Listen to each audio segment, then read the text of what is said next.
गांव के पास एक घना जंगल था जिसे लोग जालटे का जंगल कहते थे। ये जंगल डर और रहस्यों से भरा हुआ था। कहते हैं कि कई साल पहले जालटे नाम का एक तांत्रिक वहां रहता था। वह असीम शक्तियों का मालिक था, लेकिन लोगों ने उसे धोखा दिया। गुस्से में उसने गांव को श्राप दिया कि जो भी जंगल में रात बिताएगा वह कभी वापस नहीं आएगा। अचानक बुलावा। एक दिन गांव के तीन दोस्तों अमिन, रोहित और विक्रम ने तय किया कि वे जालटे के जंगल की सच्चाई का पता लगाएंगे। गांव वालों ने उन्हें मना किया, लेकिन उनकी जिज्ञासा इतनी बढ़ चुकी थी कि वे रात में जंगल में चले गए। जंगल का डरावना सन्नाटा। जंगल में कदम रखते ही ठंडक और अजीब सी फुसफुसाहट सुनाई देने लगी। अचानक रोहित ने महसूस किया कि कोई उसे देख रहा है।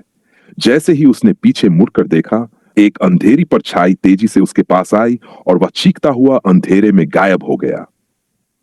जालटे का प्रकोप। अमन और विक्रम घबरा गए, लेकिन रोहित को ढूंढने के लिए रुके। थोड़ी देर बाद उन्हें एक पुराना मंदिर दिखाई दिया। मंदिर के दरवाजे पर जालटे की तस्वीर थी। तभी एक गूंजती हुई आवाज आई, तुमने मेरे जंगल में आने की हिम्मत कैसे की? अचानक जालटे की आत्मा प्रकट हुई। उसने विक्रम को अपनी शक्ति से जकड़ लिया। विक्रम चिल्लाता रहा, लेकिन कुछ पल बाद वह भी गायब हो गया। अमन की लड़ाई। अब अमन अकेला रह गया।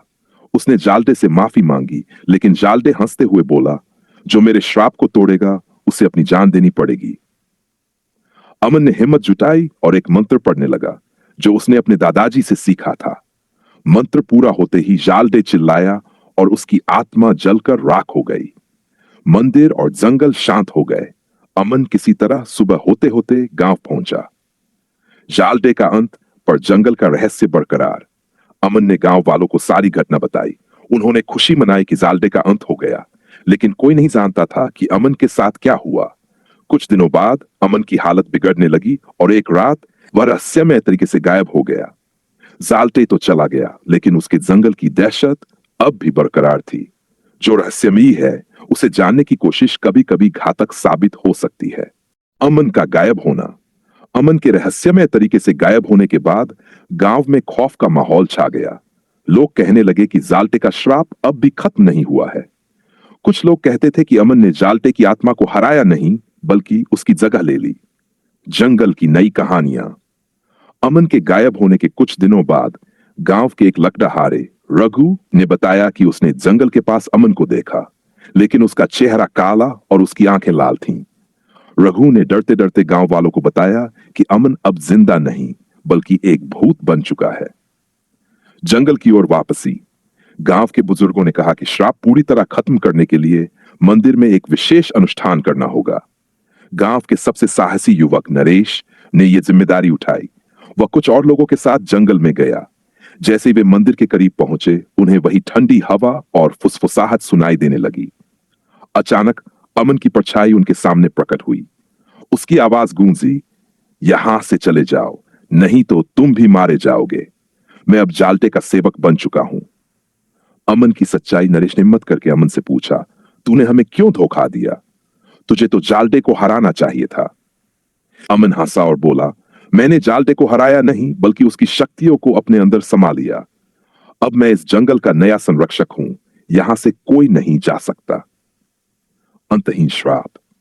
नरेश और उसकी टीम डर से कांपने लगे।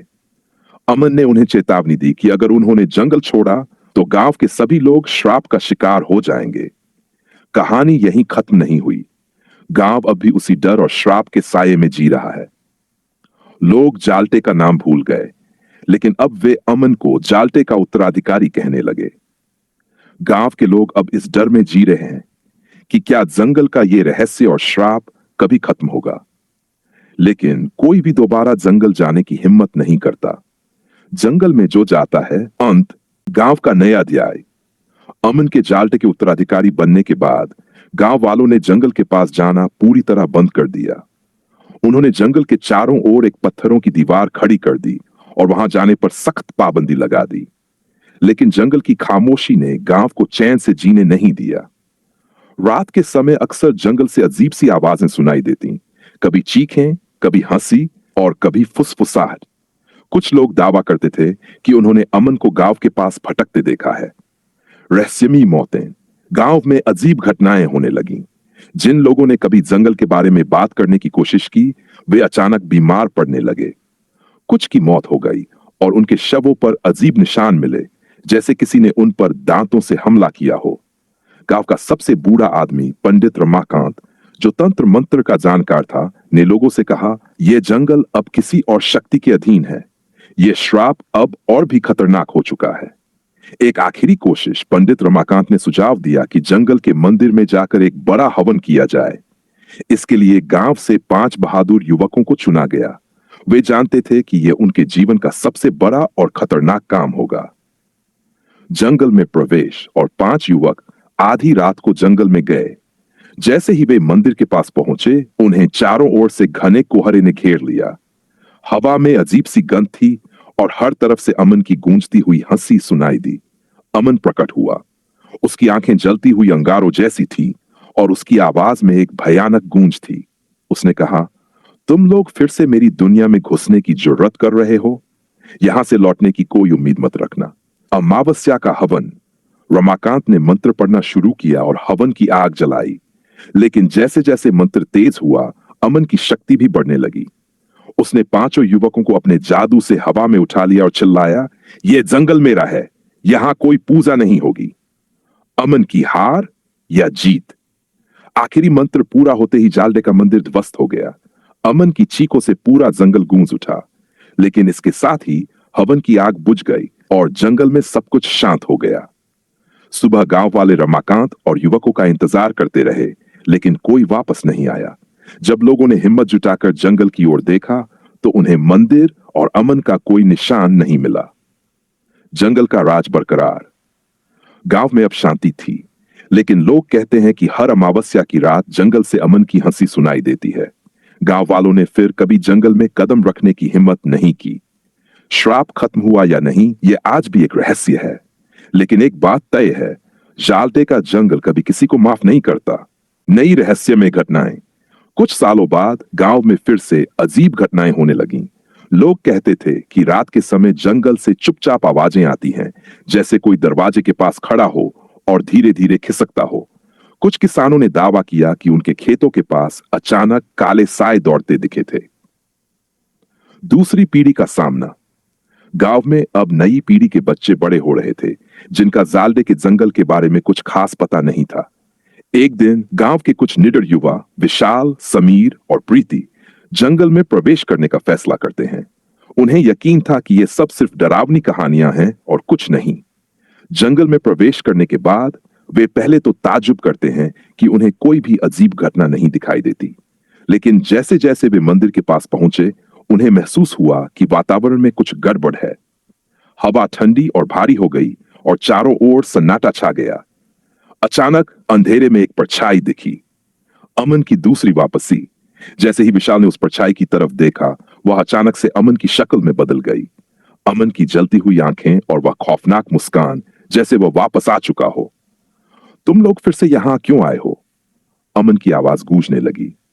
विशाल और समीर डर गए, लेकिन प्रीति ने हिम्मत दिखाई और जोर से कहा, हम डरने वाले नहीं हैं, हम सिर्फ सच जानना चाहते हैं। अमन ने हंसते हुए कहा, तुम्हें यह नहीं पता कि सच जानने की कीमत क्या होती है। और अचानक अमन की परछाई ने विशाल को पकड़ लिया। भूतिया खेल।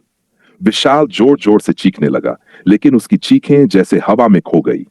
प्रीति और समीर घबराए, लेकिन वे विशाल को बचाने की कोशिश करने लगे। अमन ने एक भयंकर गुस्से में आकर कहा, तुमने मेरे राज को जानने की हिम्मत की, अब मैं तुम्हें भी इसी तरह ले जाऊंगा।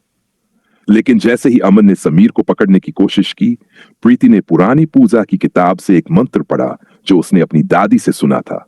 जैसे ही मंत्र पूरा हुआ, अमन की परछाई की ताकत कमजोर हो गई और वह पीछे हट गया। अमन का अंत या नयापन। अचानक अमन का रूप बदलने लगा और वह जालडे की शक्ल में बदल गया। तुमने मेरी शक्ति को चुनौती दी है, अब तुम्हें अंजाम भुगतना होगा, उसने भयंकर आवाज में कहा। लेकिन प्रीति के मंत्र ने अमन को एक बार फिर कमजोर कर दिया और वह धुआं बनकर उड़ गया। जंगल में एक गहरी खामोशी छा गई।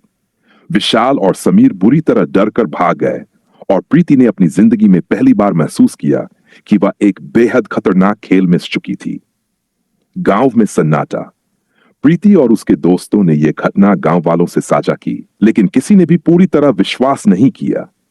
वे जानते थे कि जंगल में एक अदृश्य शक्ति है, लेकिन वह पूरी तरह से समझ नहीं पाए। फिर भी प्रीति ने फैसला किया कि वह इस रहस्य को हल करने के लिए और अधिक खोज करेगी। लेकिन एक बात अब भी समझ में नहीं आई थी। अमन की आत्मा और जालटे की शक्ति क्या सच में खत्म हो चुकी थी, या यह सिर्फ एक नई शुरुआत थी? कभी न खत्म होने वाली दहशत,